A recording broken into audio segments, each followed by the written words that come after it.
आणि मेंढ्याचं पालन केलं.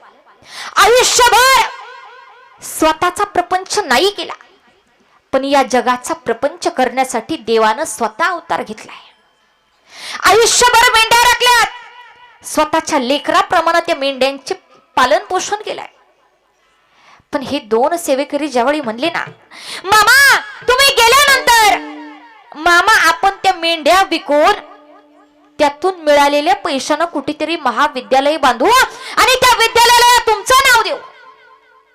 मामानं शिवी दिली सुटकाळीच्या, आता बोललास पुन्हा बोलू नका, आता बोललास पुन्हा बोलू नका.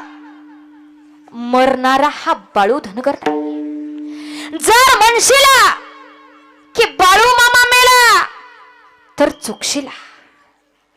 हा